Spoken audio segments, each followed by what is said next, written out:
오늘 함께 보실 하나님의 말씀은 사무엘상 24장 1절에서 15절 말씀입니다.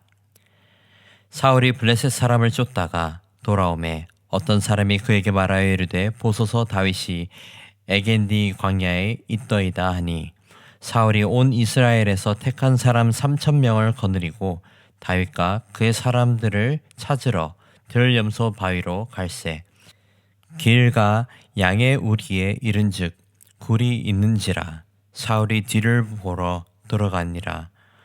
다윗과 그의 사람들이 그 굴 깊은 곳에 있더니 다윗의 사람들이 이르되 보소서 여호와께서 당신에게 이르시기를 내가 원수를 네 손에 넘기리니 네 생각에 좋은 대로 그에게 행하라 하시더니 이것이 그 날이니이다 하니 다윗이 일어나서 사울의 겉옷자락을 가만히 베니라. 그리한 후 사울의 옷자락 뱀으로 말미암아 다윗의 마음이 찔려 자기 사람들에게 이르되 내가 손을 들어 여호와의 기름 부음을 받은 내 주를 치는 것은 여호와께서 금하시는 것이니 그는 여호와의 기름 부음을 받은 자가 됨이니라 하고 다윗이 이 말로 자기 사람들을 금하여 사울을 해하지 못하게 하니라. 사울이 일어나 굴에서 나가 자기 길을 가니라. 그 후에 다윗도 일어나 굴에서 나가 사울의 뒤에서 외쳐 이르되 내 주 왕이여 하매 사울이 돌아보는지라. 다윗이 땅에 엎드려 절하고 다윗이 사울에게 이르되 보소서 다윗이 왕을 해하려 한다고 하는 사람들의 말을 왕은 어찌하여 들으시나이까. 오늘 여호와께서 굴에서 왕을 내 손에 넘기신 것을 왕이 아셨을 것이니이다. 어떤 사람이 나를 권하여 왕을 죽이라 하였으나 내가 왕을 아껴 말하기를 나는 내 손을 들어 내 주를 해하지 아니하리니 그는 여호와의 기름 부음을 받은 자이기 때문이라 하였나이다. 내 아버지여 보소서 내 손에 있는 왕의 옷자락을 보소서.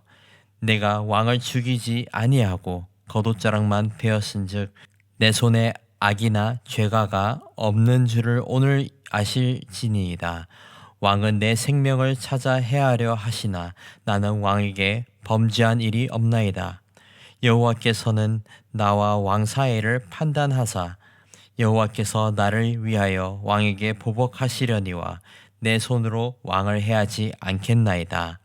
옛 속담에 말하기를 악은 악인에게서 난다 하였으니 내 손이 왕을 해하지 아니하리이다. 이스라엘 왕이 누구를 따라 나왔으며 누구의 뒤를 쫓나이까. 죽은 개나 벼룩을 쫓음이니이다. 그런즉 여호와께서 재판장이 되어 나와 왕 사이에 심판하사 나의 사정을 살펴 억울함을 풀어주시고 나를 왕의 손에서 건지시기를 원하나이다 하니라. 아멘. 사무엘상 24장 1절에서 15절은 다윗이 사울을 피해서 굴로 숨어들었던 때의 이야기입니다. 사울은 다윗을 찾아다니며 그를 죽이려고 했습니다. 다윗은 어느 날 사울이 그 근처의 동굴에 들어갔고 그 안에 있던 다윗은 사울을 죽이지 않았습니다. 다만 그의 옷자락을 잘라냈습니다. 그리고 나중에 사울에게 11절에서 이렇게 선합니다. 내 아버지여 보소서 내 손에 있는 왕의 옷자락을 보소서. 내가 왕을 죽이지 아니하고 겉옷자락만 베었은즉 내 손에 악이나 죄가가 없는 줄을 오늘 아실지니이다. 왕은 내 생명을 찾아 해하려 하시나 나는 왕에게 범죄한 일이 없나이다. 이때 사울은 다윗의 말을 듣고 감동해서 그를 용서하고 서로 화목하게 되는 사건이 일어납니다. 오늘 본문에서는 다윗의 용기와 지혜 그리고 하나님을 향한 충성심이 나타나는 내용을 전하고 있습니다. 오늘 본문을 통해 보게 되는 몇 가지 교훈들이 있습니다. 먼저 다윗의 장수들이 말한 것처럼 사람의 문제를 자기 손으로 해결하려는 유혹을 다루고 있습니다. 다윗의 장수들은 사울이 무방비한 것을 보고 그를 죽이도록 권유했습니다. 하지만 다윗은 그들의 권유를 거절합니다. 다윗이 사울을 죽이지 않은 이유는 여러 가지가 있습니다. 먼저 다윗은 사울을 위해서라도 하나님의 법과 의를 따르는 것을 우선시했습니다. 다윗은 하나님의 기름 부음을 받았고 그는 하나님의 대표자였습니다. 그래서 다윗은 사울을 죽이는 것이 하나님의 계획에 부합하지 않는다고 판단을 했을 것입니다. 또 다윗은 사울이 그럼에도 이스라엘의 왕임을 존중했습니다. 사울은 이스라엘의 왕이 된 것도 하나님의 선택이었기 때문에 다윗이 함부로 하지 않기로 한 것입니다. 이러한 이유들로 다윗은 사울을 죽이지 않았습니다. 대신 그는 사울의 생명을 존중하고 하나님의 계획과 의를 따랐습니다. 가끔 우리 삶 속에서 이렇게 다윗에게 온 것처럼 비슷한 기회가 올 때가 있습니다. 그럴 때 우리는 어떤 선택을 해야 할까요? 문제를 스스로 해결하려는 유혹을 마주하게 된다면 어떻게 하시겠습니까? 다윗은 기회가 주어졌음에도 불구하고 그 기회를 기회로 삼지 않았습니다. 어쩌면 한 사람으로서 사울을 그 자리에서 죽임으로 자신의 모든 문제는 해결되었을 것입니다. 그리고 그렇게 많은 사람의 축복으로 왕이 되었을 수도 있었을 것입니다. 하지만 다윗은 이것이 하나님의 방법이 아니라는 것을 알고 있었고 그는 하나님께서 세우신 질서와 하나님의 섭리에서는 옳고 그름이 있고 자신이 사울을 죽이는 것은 개인의 복수에 지나지 않는다는 것을 알고 있었습니다. 사랑하는 성도 여러분, 복수의 기회 혹은 나의 능력으로 해결할 기회가 오더라도 하나님의 뜻을 먼저 구하는 은혜가 있기를 소망합니다. 나의 복수와 나의 잘됨보다 하나님의 방법을 더 귀하게 여기는 저와 여러분이 되길 소망합니다. 오늘 본문의 두 번째 교훈은 원수를 용서하는 지혜와 용기를 다루고 있습니다.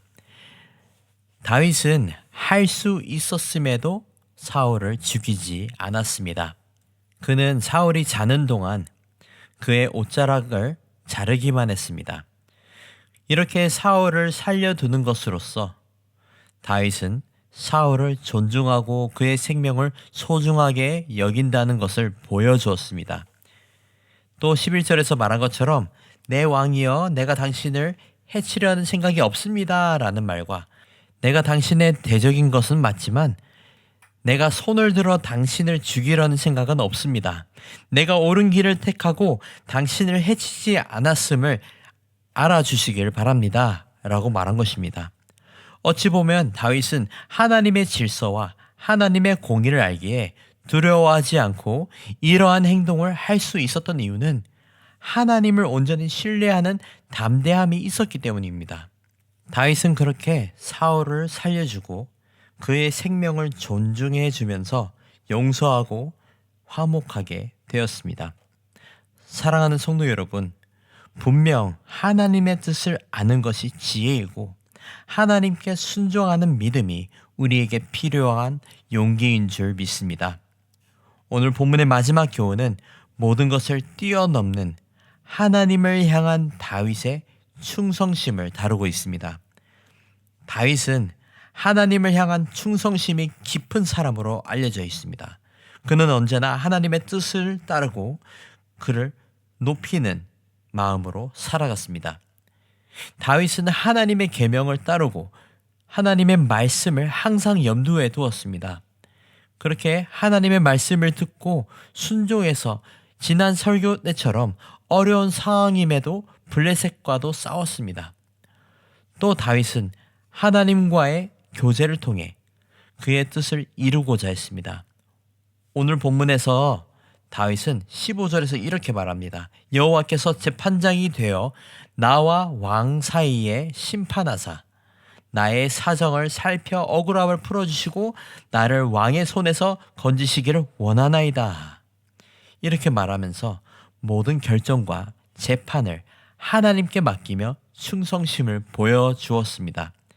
이렇게 다윗의 충성심을 보면서 배울 것은 우리의 욕망이나 이익보다 하나님에 대한 충성심을 우선시할 때 하나님의 뜻이 이루어지고 하나님께서 온전히 영광 받는다는 것입니다.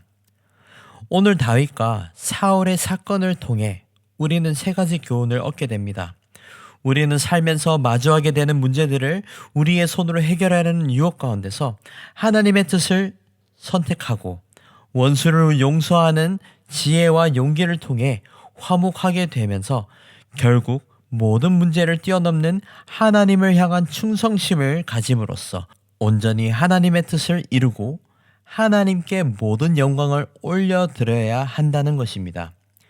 다윗은 복수의 유혹 속에서도 하나님의 질서를 생각하고 하나님의 뜻을 따랐습니다. 또 원수를 용서하는 지혜와 용기를 통해 사울과 화목하게 되었고 모든 문제를 뛰어넘게 하시는 하나님께 온전히 충성하는 모습을 보인 겁니다. 사랑하는 성도 여러분, 이번 한 주간 살아가면서 오늘 교훈들처럼 하나님의 정의가 승리할 것을 믿으며 우리의 원수들에게 친절을 베풀고 용서하는 마음으로 살아가는 지혜와 용기가 있기를 주님의 이름으로 축복합니다. 함께 기도하겠습니다.